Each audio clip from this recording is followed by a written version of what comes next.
Welcome to the Arrington Gavin Show. Real talk, big opinions, and fearless conversations. From the front lines of politics to the latest in pop culture. From breaking sports headlines to the stories that move the world. Nothing's off limits, and nobody's holding back. Arrington Gavin is here to break it down, build it up, and keep it all the way real. So turn it up, lean in, and let's get into it. This is the Arrington Gavin Show. What's happening, y'all? Welcome to the Arrington Gavin Show, your go-to spot for sharp insights, bold opinions, and unfiltered takes on the biggest stories of the day. Whether it's politics, sports, pop culture, or the latest buzz, we're diving deep and keeping it real, as we always do. So kick back, stay informed, and get ready to join the conversation. I hope you all are having a wonderful evening today. Look, on today's convo, we're going to talk about the Chicago Bears. It looks like they will be moving out of the state of Illinois. Long time they have been in Chicago, and now apparently there's something about talks of a stadium in Indiana out of all states. First of all, Indiana already has a team. Two, I look at this as like a huge L for Chicago and the state of Illinois. I look at this as an L for J.P. Pritzker, who is the governor of Illinois. He's, kind of in talks of a contender for 2028. Really not a contender, but they're just making the assumption that he might be one of those folks that will make a bid. He's a billionaire. He has the funding, and he's I believe he's a one-term. I have to look it up. I don't know if he's a one or two-term governor. In addition to that, President Donald Trump storms off of an interview on Meet the Press after, simply just he couldn't give a clear answer. And see, here's the thing: when somebody is pressed and cornered and they don't know what to do, what's the defense mechanism? Run or just pout. We see that a lot happening. We've noticed that a lot with this president. Whenever you question him and don't give him the cookie cutter questions that he wants to hear, because see, that's why. I mean, look at it. Why do you think he literally changed out the whole press room with mostly pod bros that kiss up to him, or far right conservative media that kiss up to him? That's what he spreads it out with. Is just like, nope, I just want to have OAN, Newsmax, Real America, okay. Oh yeah, all those podcasts that kiss up to me. Yes, let's have them as okay, and all the actual real journalists and those who've been doing it for a long time. Y'all can all just leave. Y'all can get out. See, whenever he's pressed with real fair questions, he pouts or he calls that individual that's asking the question a part of the fake news. You're fake. So we're gonna play a clip from that. Also out in Maine, Graham Plattner, who is the he's a candidate running for senator out in Maine. For the most part, it's looking like he's going to be the Democratic nominee because of Janet Mills dropping out. Janet Mills, who is the governor of Maine. Plattner has found himself in a lot of how can I say, he's facing a lot of backlash due to recent stories circulating where he's said some outlandish things on social media. He has been seen with a Nazi tattoo. He's been seen with a he's been seen cheating on his spouse. I mean, there's so many, and these are just, this is what's been reported. Okay, this has been what has been reported. Now, I've already shared. We've spoken about him a few times on the show. One, because the tattoo is like, even though I think he got it removed or had something tattooed on top of it, it's still a little like, come on now, that's a little bit too much. Then when they started talking about his personal life with him and his wife, I try not to make that a big focus, and I really try not to even talk about that. But it was public information, and I shared a clip that his wife, who's still standing beside him, are standing by him through thick and thin. Uh, she's saying, "Hey, look, we're very much in love. We're not perfect," which no marriage is, and so I don't really think you should look at that as a factor, especially if the wife is out here vouching for him. But I can see that being an issue. Why? Because think of Eric Swalwell. Yes, two different situations involving two different stories between the two, but it's still like the left is still in that rebuilding stage when they're looking for an answer. They're looking to gain more momentum in Congress and in the Senate. So they're trying to find their, as I mentioned earlier, damn near perfect candidate who will be right for the job. So I say all that's to say Plattner's not backing down. He still has some of his endorsements, those that endorsed him early on and those that are still sticking with him. The question that keeps on circulating is, should the Democratic Party hurry up and either find another candidate, or should they continue to uh, uh should they should they contact Janet Mills and be like, "Hey, look, here's what we're gonna do," because she dropped out due to finances. She didn't have enough money to run her campaign, which to me I've always seen. I feel like, yes, that's a big issue, but sometimes, man, you just need to take that leap of faith and be like, look, um you don't win with money, you win with votes. Now money does help get the message across, but especially since she's been an elected official, or she's currently an elected official, I think you shouldn't I shouldn't always have to be about the money, because there's so many great candidates out there that says, look, I have not received PAC money or APAC money. This is grassroots. All of our donations have been $10 and under. Okay. And we have raised a lot of money. Like, that speaks volumes, because that's the people. That's the people. So we're going to talk more here on the Arrington Gavin Show. Ladies and gents, as always, thank you so much for taking the time out of your busy schedule for tuning into yet another great convo of the Arrington Gavin Show. As you know, we drop new episodes weeknights at 7 p.m. Eastern Standard Time on YouTube, as well as wherever you get your podcasts, whether that's Apple, iHeart, just to name a few. Okay. Uh, Apple, iHeart, Spotify. Yeah. And also, you can listen to us on the radio airwaves. Shout out to our affiliates, WBOK 1230 AM out in New Orleans. You can tune into the Arrington Gavin Show weeknights at 7 p.m. Central Time. Again, that's only on WBOK 1230 AM, what New Orleans is talking about. And then we're going to head over to Las Vegas, one of my favorite cities in the U.S. KSHP 1400 AM or 107.1 FM. You can listen in Friday nights at 8 p.m. Pacific on KSHP, again, 1400 AM or 107.1 FM, Las Vegas, to the Arrington Gavin Show. And then want to shout out Goatverse TV, streaming platform, a growing streaming network where I'm honored to have that I'm on. You can check out past episodes of the Arrington Gavin Show on demand. All you have to do is just download the Goatverse TV app on your App Store, Google Play Store, Roku, or Amazon Fire TV. And then lastly, my friends, help us continue to grow our channel, which we see each and every day. And I thank you for those who have been following us since day one. Look, this is episode 605. So you've been with us for a long time if you've been with us since day one. But we have a goal to hit 5,000 subscribers by the end of the year. And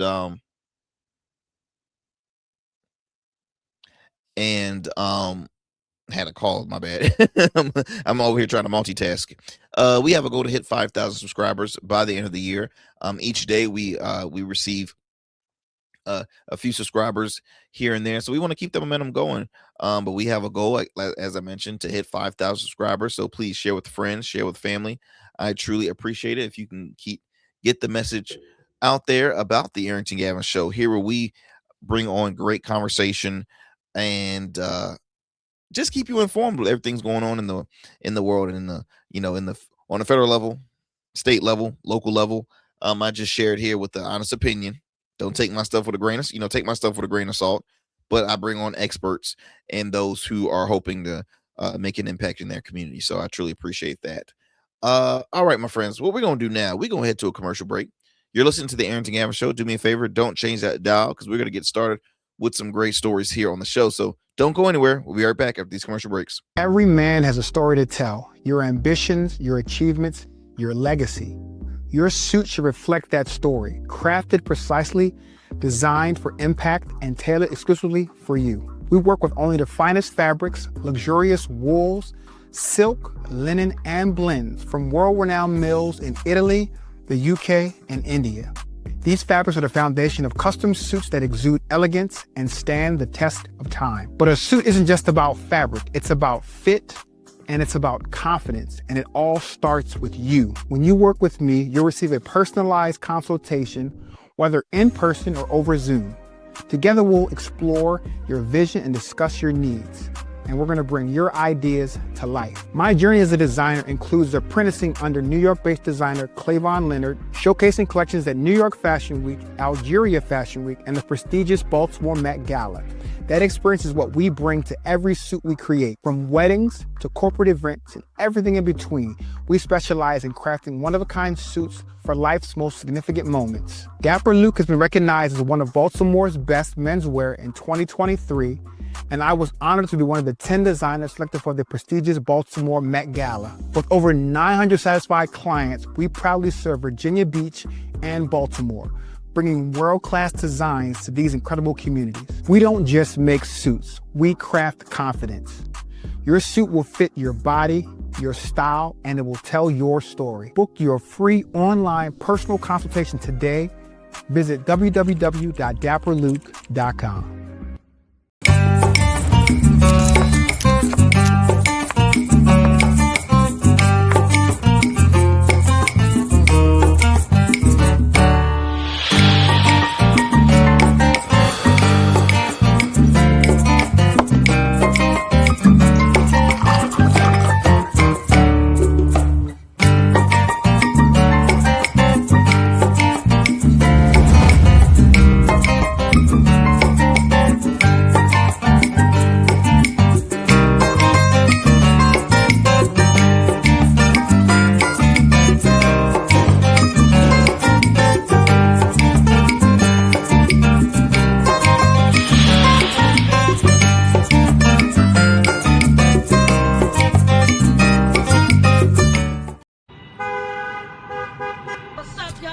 And we still in traffic. Don't look familiar, do I?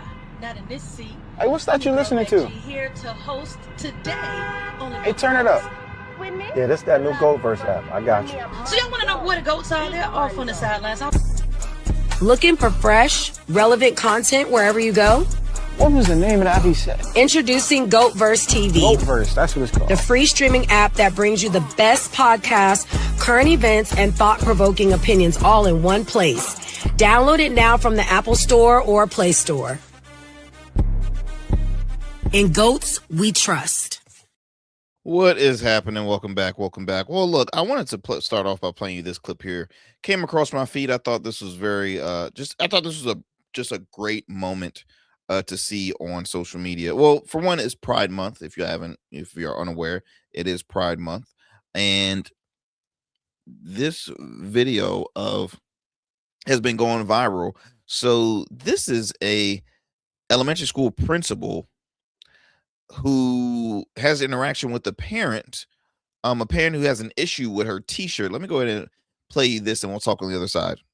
Hi, can you tell me what's going on here today? It's school. Yep, well, why are you wearing that shirt today? Because I like to be in clothing. What does it say? It says all are welcome here. Do you think all parents want to see this at their school? Yep. Really? Yep. Can I have you move because we've got traffic backing up? People are trying to I had get a off. mother send me a note saying she doesn't want this at her school. Okay, you can send her my way. What's your name? I'm the principal. You know my name. We talked. Oh. So I need you to move because you're blocking traffic. Thank you. Have a great day. How many teachers were wearing these? I need you to go ahead and move your vehicle. Have a great day. Okay, I'm going to come visit you in the office in a second. Have a great day. I'll come see you. I mean, kudos to this elementary school principal. This happened out in Davis, California, where at a drop-off, a parent stopped and she's like, what's going on here? What's happening here? She's like, and did you hear the first response from the elementary school? She's like, from the principal. She's like, school? What? A few parents have been in contact with me saying, they are, they're a bit frustrated. Oh, what does that shirt say you're wearing? Why are you wearing that shirt? This shirt says all are welcome. It's element. Like, what? It's like, well, a lot of parents are having issues with that. The shirt said all are welcome in multicolor, because for those who are, if you're not familiar with, Pride Month, their flag is a multicolor flag, because it is those are their colors. Those are their colors. It's no black, white, this, that. No, it's the rainbow. And so her shirt replicated, multicolored, but with the wording "all are welcome." And again, it was funny because the parent obviously didn't remember. She's like, we're gonna have to talk. She's like, yeah, you can get in contact with me. I'm the principal. Oh. She's like, we've talked, ma'am. You're holding up traffic. Bye. Like, I just clap it up for her. Just clap it up for her, because we need more teachers like that. We need more teachers that are setting a perfect example for kids and teens. Because I didn't get the fact that I didn't get that, oh, this teacher's shoving Pride Month into the children. No, what I saw was a principal wearing a t-shirt that said all are welcome.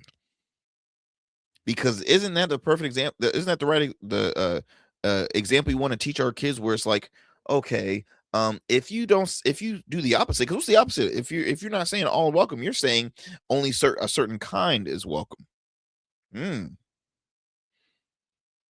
Speak, Arrington. Okay, so with this lady, and I'll be honest, the lady, didn't sound somebody. The mother, the parent in the background, kind of spoke like she had a silver spoon. Okay, she spoke that she was only a member of one side. Okay, she seemed like she came from the side of town where the haves and not the have-nots. Okay, she got corrected, and especially when she realized that was the principal. And the sad thing is, you have these parents that will have issues with, because I'm assuming this was a public school, not a private school. She's gonna be getting irate at a school board meeting, and they're probably gonna warn her, or vice versa. Like, it's disgusting and it's sad, but I just felt like playing that because, again, it is Pride Month, and showcasing these, what she did was a form of advocacy. She stood up. And look, I don't know if this lady was a member of the LGBTQ or just an ally. But at the end of the day, she did what was right. I myself am an ally. I have emceed pride events. I want to say two or three, and two of my good friends are the founders of a pride event here in my home city. And I'm like, let me know if you need any help or anything. I always say, hey, a black straight man, I help out and I am an ally. Why? Because all should feel welcome. And it's unfortunate the fact that we live in a world where there's individuals that are looked at as different and they're not accepted in our communities. And it's like it's just sad. Like, I don't get it. See, my parents raised me, treat everybody the way you want to be treated, respect those the way you want to be respected, and be a blessing to those that are in need of service or anything like that. And so that's why I'm always been very fortunate and blessed, the fact that I have a wide range of friends from all different religions, straight, gay, I don't care. Like, I'm friends with everybody. And I'll say this and then I'll move on. It's sad that we live in a world where we have elected officials that are trying to not just disown, but they're trying to take away rights of those exact same individuals that I just spoken about earlier in the show. It's very unfortunate. Very, very, very unfortunate. Let's see here. Let me go ahead and move it on. So this story here, y'all, about the Bears, Chicago Bears, possibly moving out of the state of Illinois. So check this out.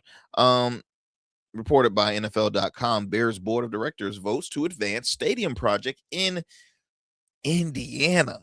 Yikes. Chicago Bears recently announced that their board of directors has voted to advance their stadium development in a project in Hammond, Indiana, with a specific site to be determined. Let's see here. Bears chairman George H. McCaskey and president and CEO Kevin Warren said in a statement, "We believe a world-class stadium project in Hammond will transform the region, connecting Northwest Indiana to the south side of Chicago through the loop and across neighbors and suburbs stretching north of the city. It will bring Chicagoland together and deliver new opportunities to residents and businesses." I don't get it. It says here,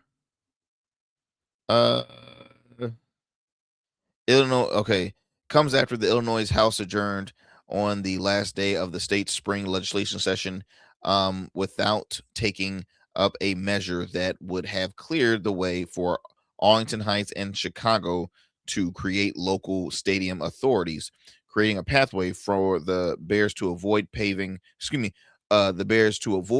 property tax on a new stadium in Illinois. The Bears said at the time that they were finalizing their evaluation of possible stadium sites in Arlington Heights and Hammond, Indiana. The twists and turns during the final days of Illinois' spring legislation session were consistent with what has been a laborious stadium process for the Bears, a charter NFL franchise. The team announced in September of 2021 that they had signed a purchase agreement for 326 acres of land in Arlington Heights, about 30 miles northwest of Chicago. The $197 million deal with Churchill Downs Incorporated was finalized in 2023. In September of 2022, the team unveiled a nearly $5 billion plan for Arlington Heights that called for an enclosed stadium that could host Super Bowls and Final Fours. But the Bears shifted their focus towards building a new stadium next to Soldier Field after Kevin Warren was hired as team president in January of 2023, replacing the retired Ted Phillips. The plan to transform Chicago's museum campus got an enthusiastic endorsement from Mayor Brandon Johnson and a tepid reception from Governor J.B. Pritzker and state legislators when it was announced in April 2024. The team switched gears again May 2025, announcing it had made significant progress with local leaders in Arlington Heights. Okay, so again, are they trying to do something like, so I remember, let me see here. Along with much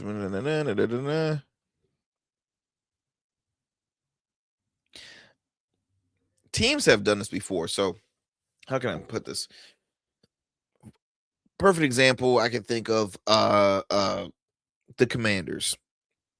Washington Commanders, supposed to technically be a team that represents Washington, D.C., but their stadium is in Landover, Maryland. I remember when the New York Jets at the time had a stadium, I believe, in Jersey.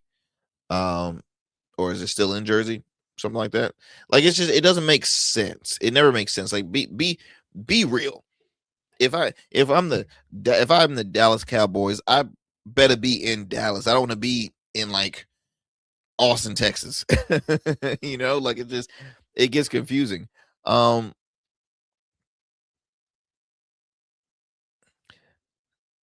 the Bears have played in Illinois since the team's founding in 1920 as the Decatur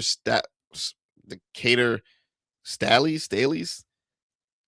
Since moving to Chicago in 1921, the Bears have never owned their own stadium, whether playing at Wrigley Field from 1921 to 1970 or Soldier Field since. Again, and I mentioned this earlier, I look at this as, yes, they're not going to be far.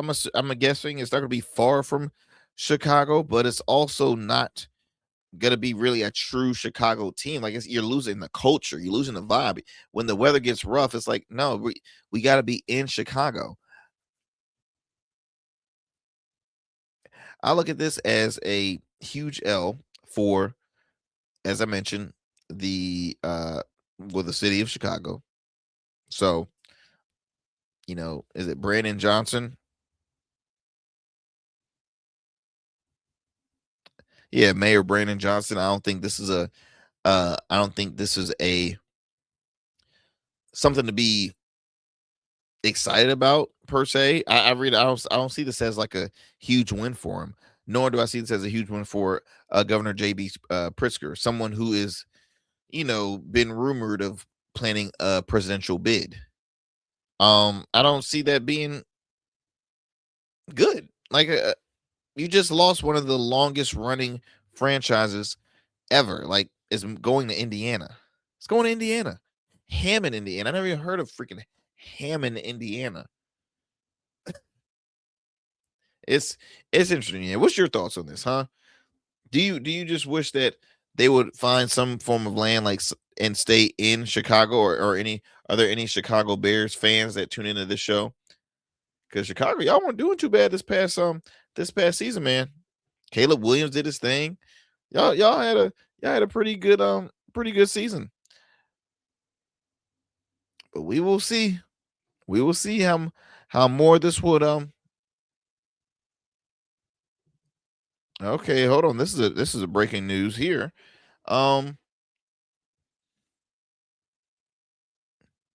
Says here, Chicago Bears announced name change decision amid to Indiana has been at the center of massive headlines.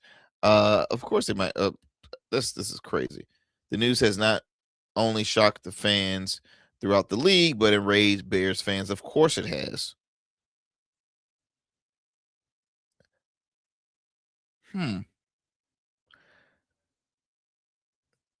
Wow. I still can't. I can't imagine watching the NFL knowing that the Chicago Bears is no longer in Chicago and that it's possibly going under a name change. I can't imagine, y'all. I don't know about y'all, but I can't imagine. Let's go ahead and digress from this story here. Let me go ahead and play you this clip here. Not former, but Colorado Representative Lauren Boebert, okay, who has always been a pretty vocal and interesting individual, quotation marks when I say air quotes when I say interesting individual. She's starting to, I hate to say it, but she's starting to be one of those ones that, FAFO, like she was all up MAGA's behind throughout her years, and now she's starting to be looked upon as somebody that could, get voted out.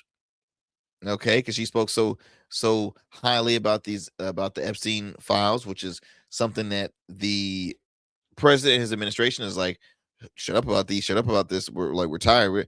And she's like, no, I'm gonna keep on talking about it. Like Nancy Mace, representative out of congresswoman out of South Carolina, who's currently running for governor.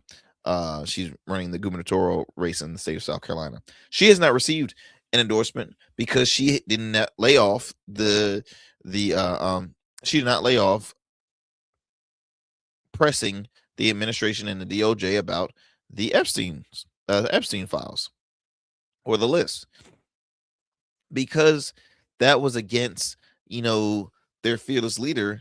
Now he's like saying, okay, I got her. I'm not gonna vote for her. She can go somewhere. I don't care anymore. Same for Lauren Boebert. So Lauren Bobart was was she was I didn't want to say chased down, but she had a heated exchange with the Fox News reporter on her way in to the chambers in Capitol Hill. And I mean, really, it was pretty intense. It says here that she cursed out Fox News digital reporter after he began asking about allegations of a sexual relationship between her and another representative um representative that were recently raised by a woman identified herself as the representative's ex-girlfriend. So let me go ahead and this is, I mean, this is, there's no proof or anything like that, but this could easily just be something just to cause a bunch of ruckus, and the rep's ex is just so sad, and she's like, okay, I'm gonna make up a fabricated lie, whatever. We don't know, we really don't know who to believe, but listen to this. Fuck you, first of all. If you're gonna bring me into this, like, this sexist stuff is like out of control. So there's your clickbait that you were looking for. And a lot of people. I don't want to talk about anybody's exes and their crazy that they do. Fuck you. I mean, whoo, I tell you, she was a little spicy, wasn't she? She was mad about that. I mean, I think I don't need to repeat what she had said, but I mean, obviously she declined to discuss the allegations further on, but the exchange came after. Again, Burbart had been discussing President Donald Trump's effort to unseat Republican incumbents, and the allegation of the individual that they were talking about was Thomas Massie, representative out of Kentucky, who recently was primaried out, because Thomas Massie was like, no, I'm not going to ease off the gas. I'm going to continue to press it out. You have to, in order to be an elected official, you can't be scared to speak truth to power in your own party. Like, there's two things you need to be worried about: what's right and what's wrong. And if something is wrong, you got to speak up about it, right? People elected you to be not a mouthpiece, but to a voice of the voiceless, like to stand up and represent your constituents the right way. And so as I mentioned, the exchange came after the representative of Colorado had been discussing President Trump's efforts to unseat Republican incumbents and Massey's political future. The former congressional staffer, Cynthia West, who previously worked for Representative Victoria Sparks, Republican in Indiana, accused Massey of bragging to her about an alleged sexual encounter with Bobart within weeks of his wife's death. West also accused Massey of offering her $5,000 to drop a wrongful termination lawsuit she was pursuing against Sparks as an ally of Massey. The allegation surfaced just a week before Massey lost his House seat this past May on the 19th during the Republican primary. It says here, before the exchange turned, Bobart was answering questions about whether Trump's strategy of backing primary challengers against Republican incumbents is backfiring on the GOP agenda. That's actually a good question. They could have stuck with. See, that's where that's what kills me here. So that was the first question, and they're asking that. And then she just said, "Look, I've asked you these. I've asked you some pretty fair questions. Now these have come up. This is my job.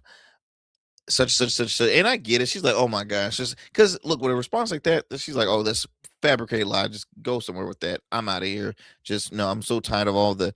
And to play a little devil's advocate, she's, she heard her say, like, "I'm tired of all the sexist crap, because are you asking all these male because that's where she was going with there. Are you asking all these male elected officials, because especially on the Republican side, excuse me, I want to say there's probably more men than women. Okay, there's at that Nancy Mace, at the time Marjorie Taylor Greene had all spoken similar of what Lauren Bobart had said there. Bobart also said, "I think most of the folks that have lost their primaries, they were backfiring on the GOP agenda. I mean, obviously Thomas Massey is the only one that I'm a little sad about, but she's saying Cassidy and Corner, not really. But Massey, I feel sorry for. Bobart was also asked about Massey's recent announcement that he is filing for re-election in 2028. Many are speculating that Massey could make a 2028 presidential run, as he said he is unsure which position he will seek. He will be seeking re-election for. I haven't made a final decision of which office to seek if I run. Interesting. Well, I don't know, because that's actually pretty interesting. Because look, if Thomas Massey, he could possibly try and win back his seat. We're kind of seeing something similar here in Virginia, where former Congresswoman Elaine Loria is running to win back her seat in District 2. She had sat out for at least, I believe, 4 years, and now she's coming back to saying, "Hey, look, I want to win back my seat. I'm ready." So he could do something like that, where he takes a breather, takes a period away from politics, and then comes back and says, "Hey, look, I'm ready to win back my seat." Or he could be running in 2028. The question, I guess, I ask you: could you see Thomas Massey as a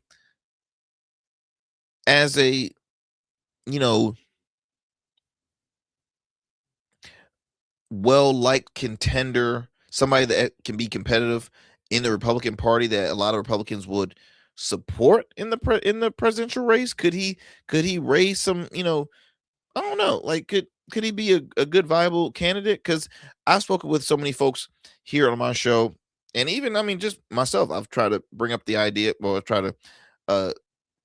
of like, who are great contenders for 2028 on the Democratic side and the Republican side. And it's like, there are like no good candidates. I mean, seriously, on the Republican side, I'll say Rubio. You're obviously gonna probably see JD Vance want to run. So I mean, hey, I'm not saying he's gonna be a good candidate by all means, but he's the VP for the most part. He's probably gonna want to run.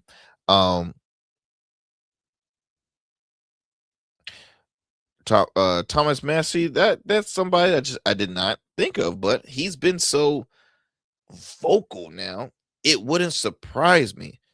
Nor do I see any Republican governors stepping up to the plate for it. I mean, I don't know. I really don't know. That's actually, now I might add that to list of contenders, because I really don't know. That's gonna be quite interesting. How are we looking with time here? Let me go ahead and I think, no, we got some time. Let me stay on this right here. Am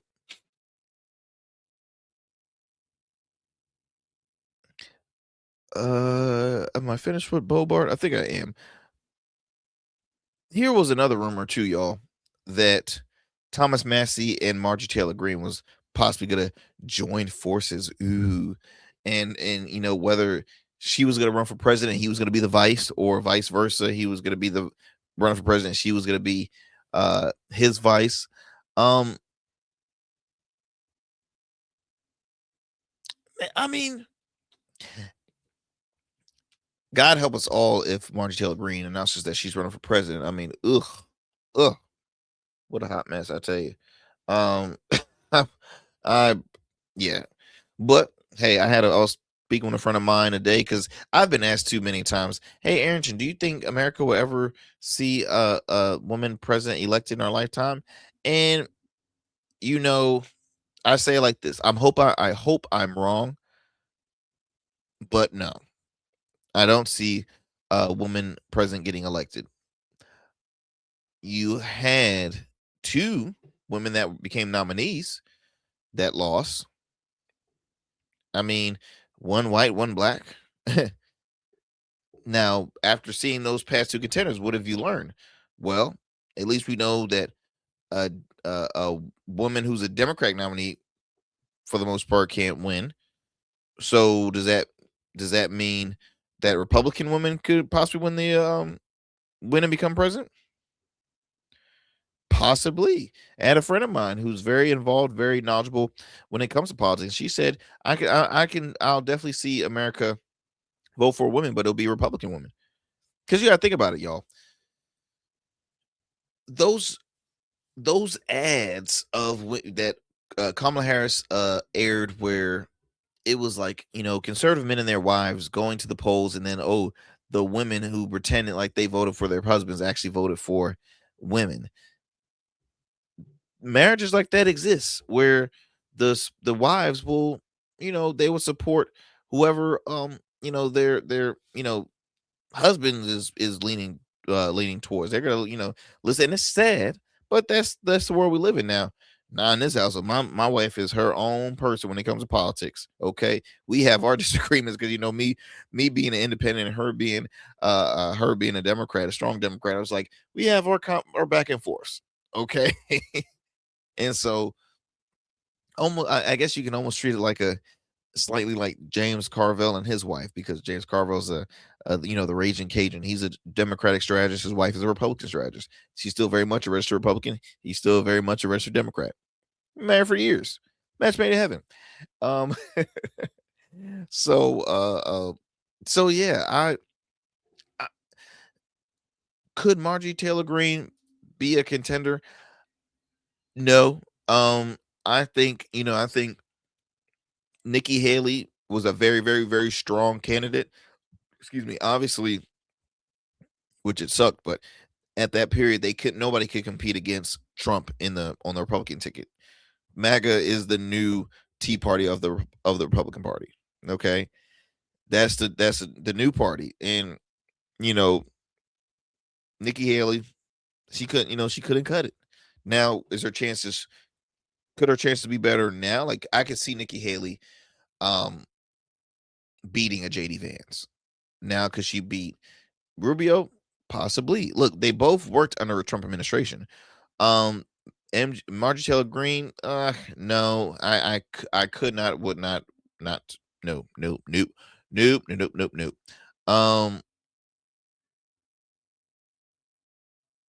I'm gonna take some time today and just browse through the list of potential candidates that I think, or at least current elected officials.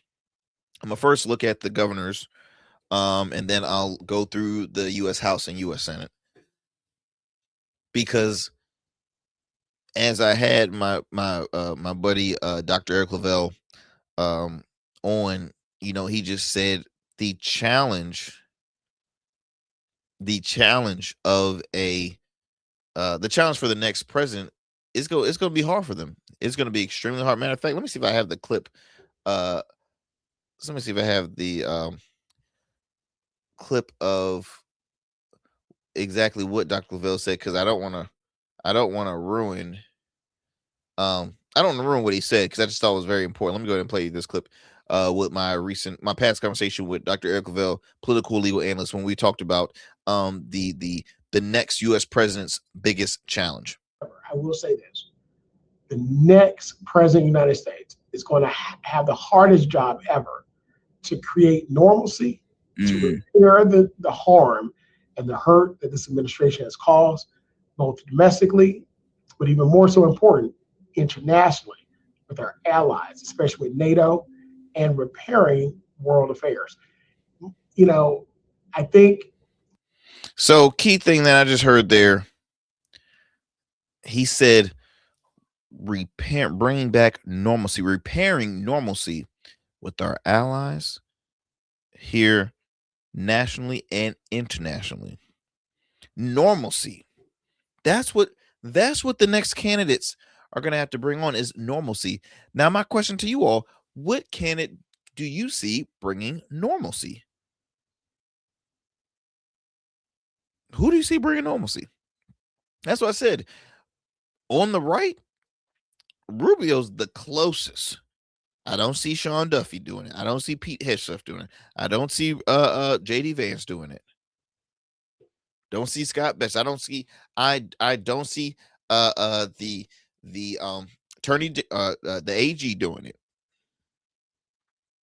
Tulsi Gabbard, she's praying for her husband's recovery, because I know he's on his journey, because I think he's battling cancer.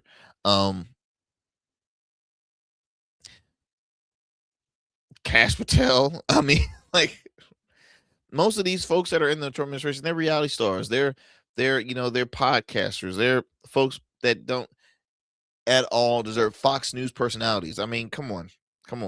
That's all that they are.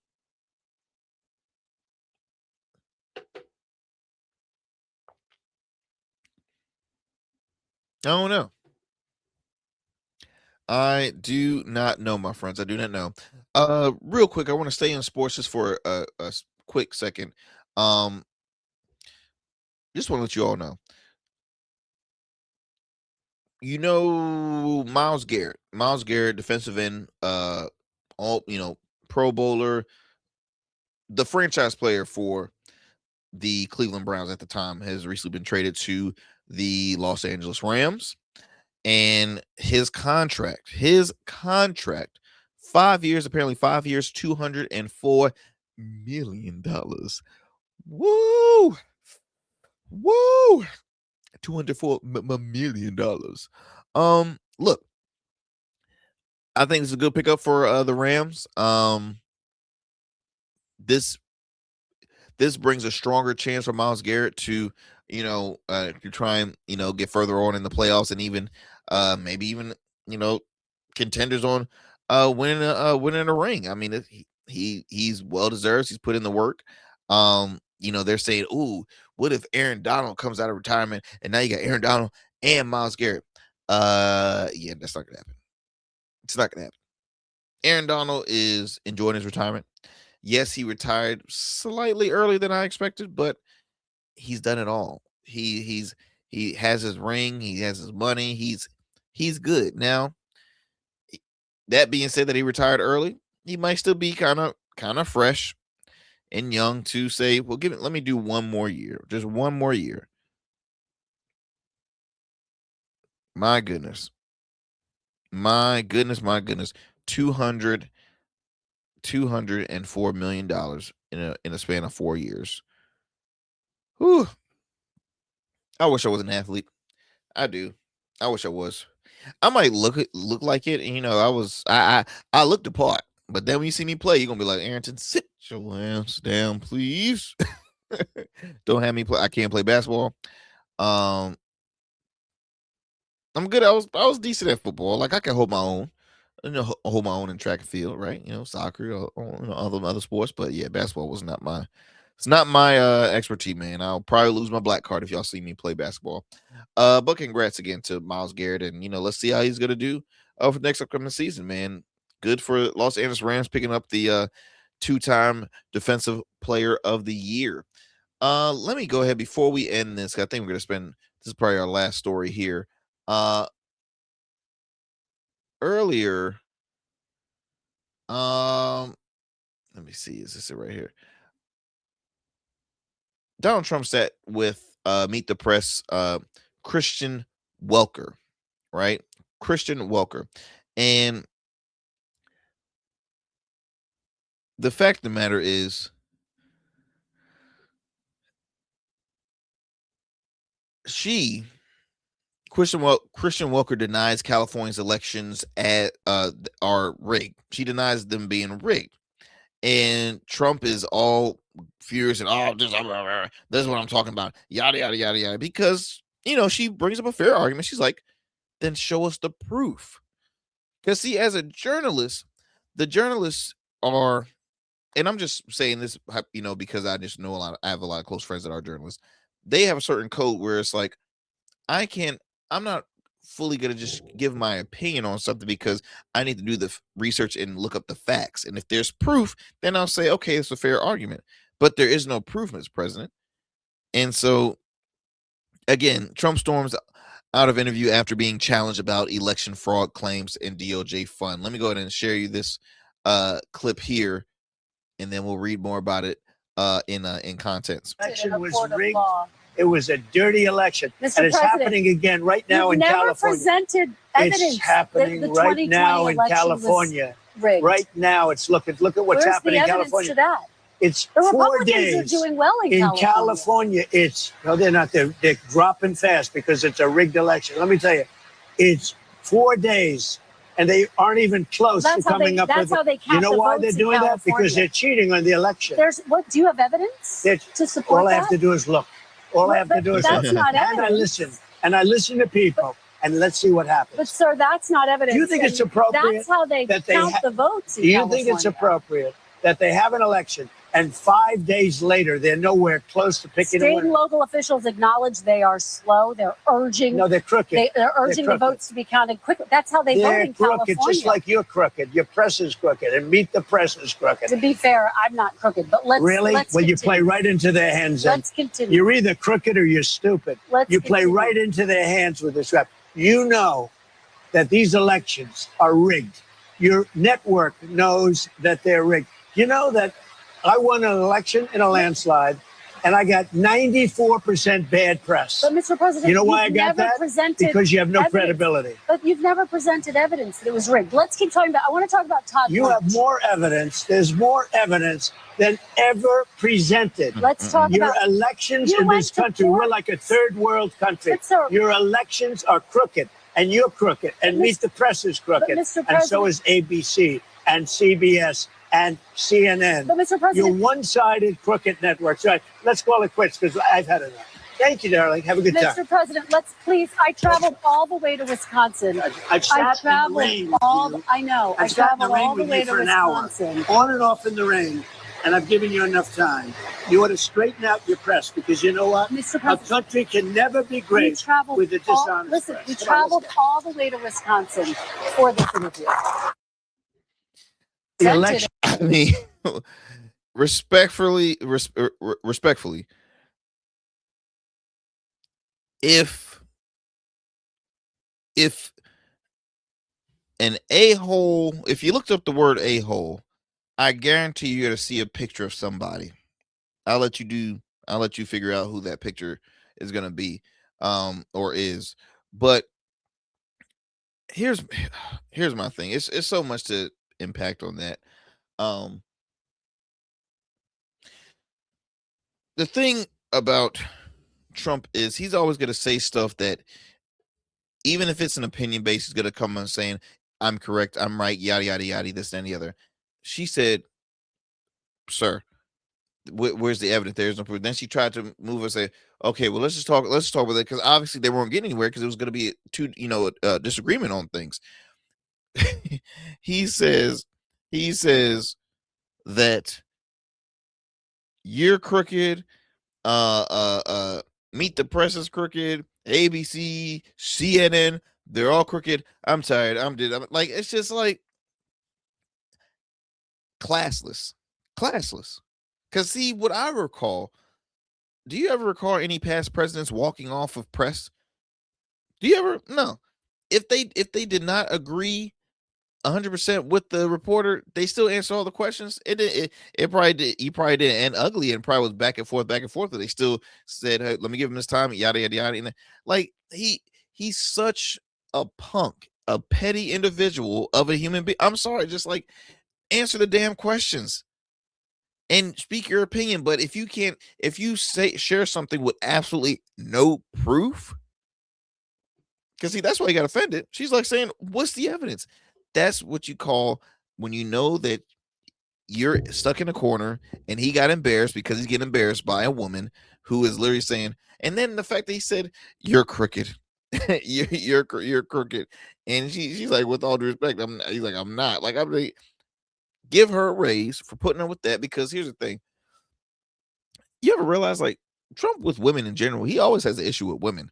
Kate Collins, now Christian Welker, who, by the way, I think Christian is, a little more fair than Caitlin Collins in a sense. I really do. And that's no disrespect to Caitlin Collins. I just think Christian Walker, Meet the Press, has always been a more of a bipartisan weekly program. Okay. Kate Kate Collins is, on CNN. She's gonna kind of,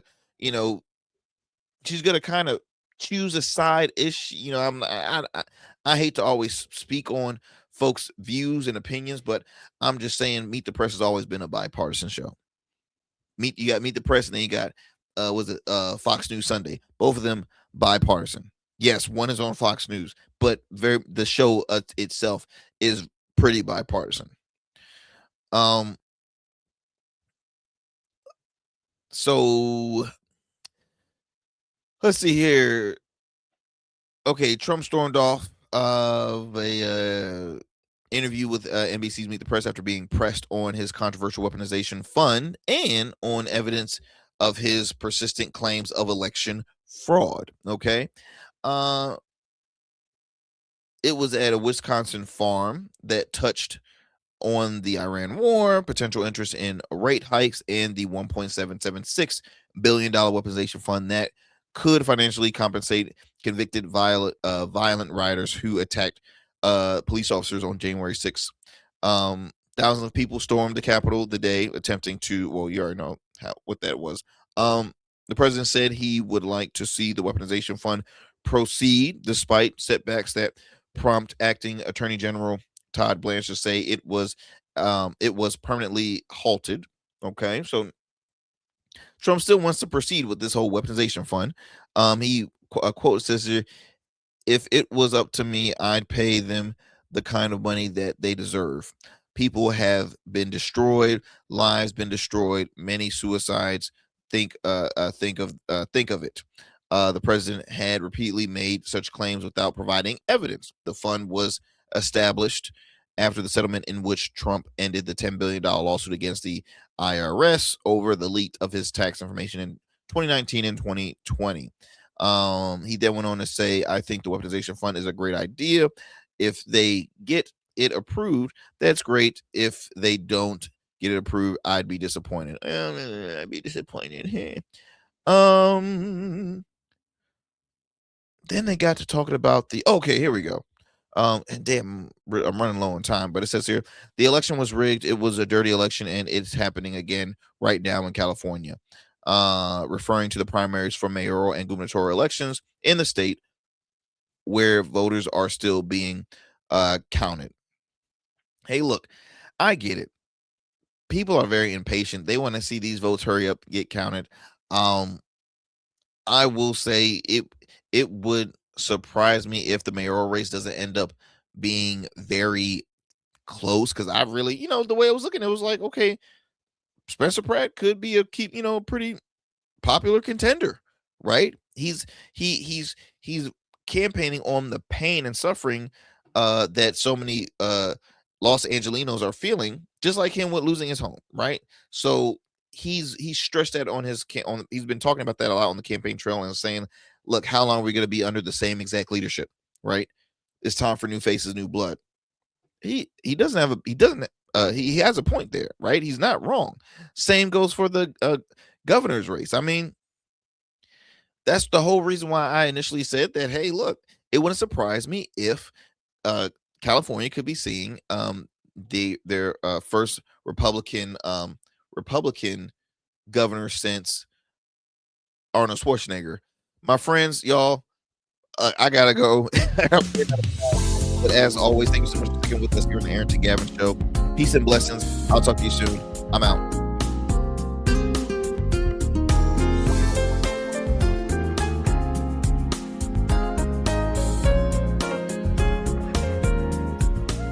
That's it for tonight on the Arrington Gavin Show. Thanks for tapping in and keeping the conversation alive. Don't forget, stay connected with us on all platforms. Follow at Arrington Gavin on Instagram, Blue Sky, and X, and subscribe to the official Substack for exclusive takes and deep dives you won't get anywhere else. We're here every weeknight, same time, same energy, same real talk. Until next time, stay bold, stay sharp, and stay true. That's what we do on the Arrington Gavin Show. Peace.